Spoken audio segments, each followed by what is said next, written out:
தமிழக வாக்காளர்கள் அனைவருக்கும் எனது வணக்கம். இப்போதைய தமிழ்நாட்டின் கள நிலவரங்களை பொறுத்த மட்டில் அடுத்த ஆட்சியை யார் நல்ல ஆட்சியை கொடுப்பார்கள் என்கின்ற இயக்கம் மக்கள் மனதிலே பெரிய வாரியான ஒரு இயக்கங்களோடு இருக்கின்றது. அந்த இயக்கத்தை யார் பூர்த்தி செய்வார் என்கின்ற அந்த கேள்விக்கு இன்னும் 2 மாதங்களிலே அனைவருக்கும் அதற்கான பதில் கிடைக்கக்கூடிய ஒரு சூழல் இருக்கின்றது. இருப்பினும் நம் தமிழகத்தை பொறுத்த மட்டில் மீண்டும் இதே ஆட்சி தொடருமா, இது திராவிடியன் மாடல் என்று சொல்லக்கூடிய இந்த 2.0 தொடருமா தொடராதா என்கின்ற கேள்வியும் மக்கள் மனதிலே இருந்து கொண்டிருக்கின்றது. 2.0 என்பது ஒரு சரியான முன்னுதாரணமாக இருக்குமா என்று சொன்னால் அது நிச்சயமாக இருக்க முடியாது என்பதுதான் என்னுடைய கருத்தாகும்.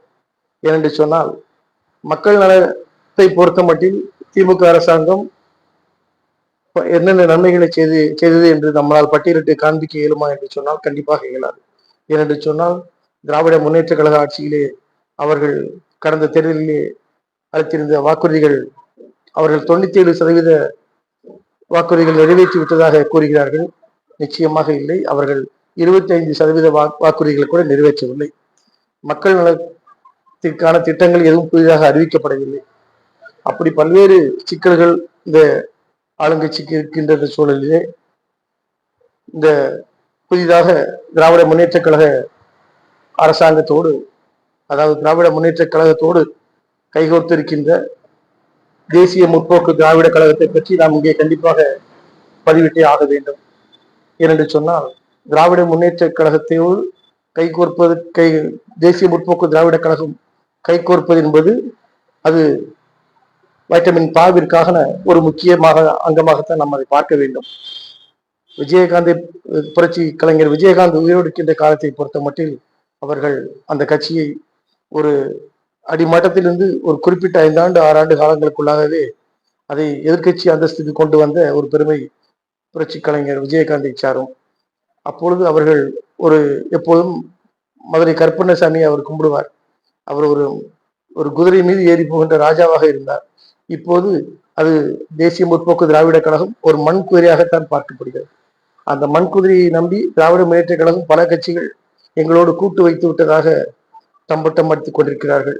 ஆனால் உண்மையில் சொல்ல வேண்டும் என்று சொன்னால் இதே திராவிட முன்னேற்ற கழகத்தில் இருக்கின்ற TKS இளங்கோவன், RS பாரதி போன்றவர்கள் சொன்னார்கள், தேசிய முற்போக்கு திராவிட கழகம் ஒரு காலிடப்பா என்று சொன்னார்கள். அப்பேற்பட்ட காலிடப்பாவோடு கைகோர்க்கின்ற ஒரு சூழலுக்கு இந்த திமுக அரசாங்கம் தள்ளப்பட்டிருக்கின்றது என்பதுதான் உண்மை. அந்த காலிடப்பாவை நம்பி அவர்களுக்கு வேண்டிய வைட்டமின் பாக்களையும் கொடுத்து ஒரு மேல் சபை எம்பிக்காகவும் ஆசைப்பட்டு அது தேசிய முற்போக்கு திராவிட கழகம் திமுகவோடு கைகோர்த்திருக்கின்றது. உண்மையிலே சொல்ல வேண்டும் என்று சொன்னால் அந்த தேசிய முற்போக்கு திராவிட கழகம் ஒரு தொகுதியில் கூட வெற்றி பெறாது என்பதுதான் உண்மை. முதலிலே அவர்கள் அளித்த வாக்குறுதிக்கு புறம்பான ஒரு செய்தியை சொல்லி அந்த தேசிய முற்போக்கு திராவிட கழகத்திற்கு தங்களோடு கூட்டணி வைக்க வேண்டும் என்பதற்காக பல வழிகளிலே அவர்களுக்கு அழுத்தங்களை கொடுப்பதோடு மட்டுமல்லாமல் இதே தேசிய முற்போக்கு திராவிட கழகத்தோடைய நிறுவனர் புரட்சி கலைஞர் விஜயகாந்த் உயிரோடு இருக்கின்ற காலத்திலே சுமார் 100 ஏக்கர் பரப்பளவில் உள்ள ஆண்டாள் அழகர் கல்லூரியினை ஏதோ தனியார் கல்லூரி ஒன்று, மருத்துவக் கல்லூரி ஒன்று, அந்த மொத்த 100 ஏக்கர் பரப்பளவையும் 150 கோடி ரூபாய் விலை கொடுத்து வாங்கப்பட்டதாக சொல்கிறார்கள். தேசிய முற்போக்கு திராவிட கழகத்தினை சில அழுத்தங்கள், நான் சொல்கின்ற இந்த அழுத்தம் என்று சொன்னால் திருச்சியிலே இருக்கின்ற ஒரு மருத்துவக் கல்லூரி, தனலட்சுமி சீனிவாசன் என்கின்ற ஒரு மருத்துவக் கல்லூரியிலே, அந்த மருத்துவக் கல்லூரி எனக்கு வேண்டிய நண்பர்களும் எனது உறவினர்களும் பல லட்சம் கோடிகள் கடனிலே மூழ்கி இருக்கின்றார்கள்.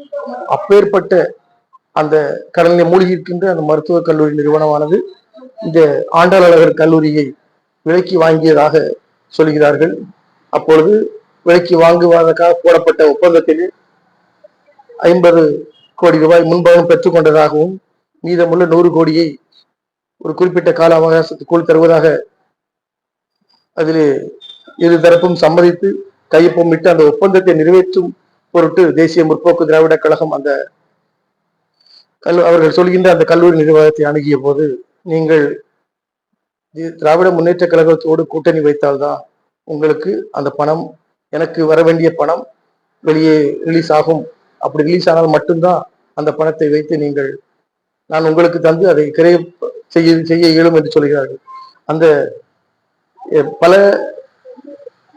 நெறியாளர்கள் பலர் கருத்துக்களை பல ஊடகங்களிலே யூடியூப் சேனல்களிலே வெளியிட்டு வருகிற போல அந்த தனலட்சுமி சீனிவாசன் கல்லூரி உண்மையிலேயே பல கோடி ரூபாய் கடனில் இருக்கின்ற ஒரு கல்லூரி என்பது என்னை போன்றவர் மட்டுமல்ல, தமிழகத்தில் இருக்கின்ற சில முக்கிய தொழிலதிபர்கள் அத்தனை பேருக்கும் தெரியும்.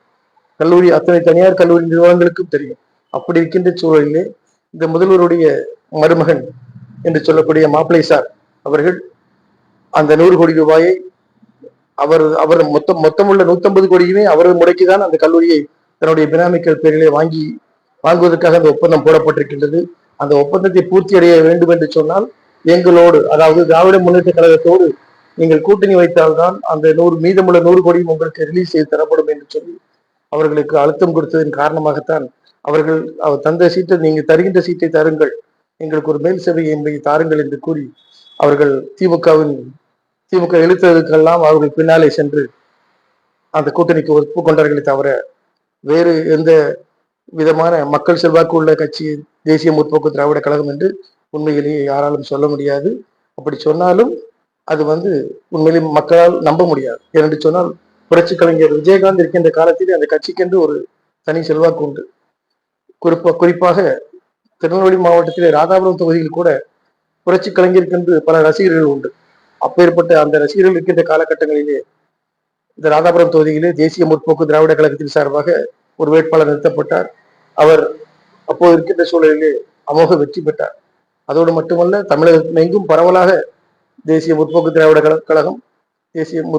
கழகமானது எதிர்கட்சி அந்தஸ்துக்கு அமரக்கூடிய வகையில் 30 தொகுதிகளை ஜெயித்து அங்கே எதிர்கட்சிக்கு அமர்ந்தது. அப்பேற்பட்ட கட்சி கிட்டத்தட்ட அவர் மறைந்த பல ஆண்டுகள் ஆகியும் அந்த கட்சி கழுதை தேர்ந்து கட்டெரும்பானது போல கட்டெரும்புகளிலும் கீழாக போனதுக்கு பின்பாக ஏதோ எண்ணிக்கைக்கு கூட்டணி அமைக்க வேண்டும், பல கட்சிகளை தன்னோடு இழுத்து விட்டதாகவும் ஒரு தம்பட்டம் அடித்துக்கொண்டு ஒரு மாயையை உருவாக்கி கொண்டு பல கட்சிகள் ஆதரவு இருப்பதாகவும் மக்கள் செல்வாக்கு எங்களுக்கு தான் இருக்கிறது என்று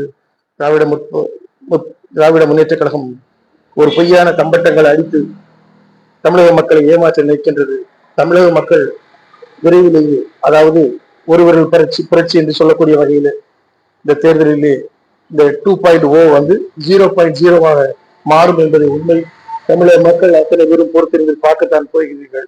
நீங்கள் அதை கண்கூட பார்க்கத்தான் போகிறீர்கள். அவர்கள் நினைக்கிறார்கள் ஏதோ பணம் கொடுத்தால் மக்கள் ஓட்டளித்து விடுவார்கள் என்று.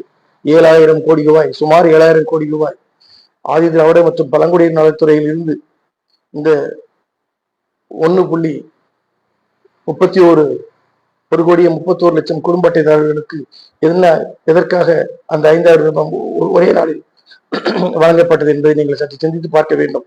ஏனென்று சொன்னால் அந்த 5,000 ரூபாய் திராவிட முன்னேற்ற கழகத்தினுடைய குடும்ப பணத்திலிருந்து எடுக்கப்படவில்லை, அவருடைய சுய சம்பாத்தியத்திலிருந்து எடுக்கப்படவில்லை.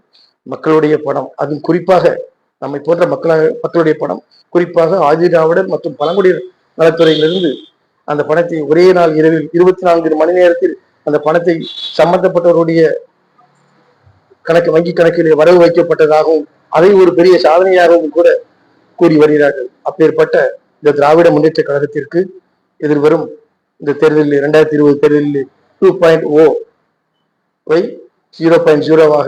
மக்கள் அங்கீகரிப்பார்கள். அதை நீங்கள் அத்தனை பேரும் கண்கூட பார்க்கத்தான் போகிறீர்கள். அனைவரும் பொறுத்திருந்து பார்ப்போம். நாளைய தமிழகம் நமக்கானது, தமிழக மக்களுக்கானது. நமக்கு நல்லது செய்யக்கூடிய ஆட்சியை நீங்கள் அத்தனை பேரும் தேர்ந்தெடுக்க வேண்டும் என்று கூறி நன்றி கூறி விடைபெறுகிறேன். நன்றி, வணக்கம்.